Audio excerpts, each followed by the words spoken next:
అందరికీ నమస్కారం అండి. నిన్న ఒక వీడియో చూశాను. అదేంటంటే రాజ్యాలను వెతుక్కుంటూ పావురాలగుట్టకు సీమరాజ.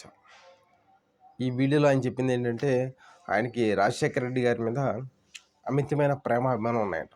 అందుకని చెప్పేసి పావురాలగుట్టకి ఎవరు వెళ్ళట్లేదు. ఆయన చనిపోయిన ప్లేస్ ఇది. సో ఇక్కడ నేను వచ్చి పూజ చేస్తున్నాను, ఇది నా అభిమానం అని చెప్పేసి చెప్పుకుంటూ వచ్చాడు. అయితే సీమరాజా, నీకు క్వశ్చన్, ఎన్టీ రామారావు గారు చనిపోయింది అక్కడ ఆయన ఇంట్లో. మరి చంద్రబాబు నాయుడు, జూనియర్ ఎన్టీఆర్, హరికృష్ణ మిగతా వాళ్ళ ఫ్యామిలీ మెంబర్స్ ఎవరైతే ఉన్నారో వాళ్ళంతా వెళ్ళి ఎన్టీఆర్ గారి దగ్గర ఎందుకు నివాళులు అర్పిస్తున్నారు అంటే నీకున్న బుర్ర వాళ్ళకి లేదంట.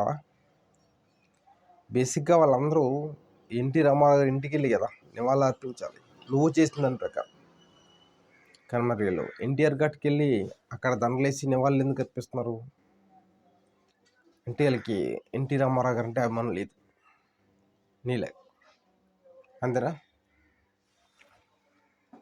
ఇప్పుడు నీకు నిజంగా అభిమానం ఉండి రాజన్న దగ్గరికి వెళ్తాను అంటే ఏ కైలాసగిరి కొండ ఎక్కేసి అక్కడ దూకి అప్పుడు రాజశేఖర రెడ్డి గారు డైరెక్ట్గా షేక్ హ్యాండ్ ఇస్తారు నీకు. అంతేగాని ఎలాంటి చెత్త వీడియోలు చేసి వ్యక్తిగత హననం చేయకు, అర్థమైందా? ఇది కరెక్ట్ కాదు. ఇప్పుడు నీకు అంతా మంచిగా ఉండొచ్చు, కానీ ఒక రోజు వస్తుంది, అప్పుడు తెలుస్తుంది నువ్వు చేసిన తప్పేంటని. సీమరాజా, గుర్తుపెట్టుకో. Thank you.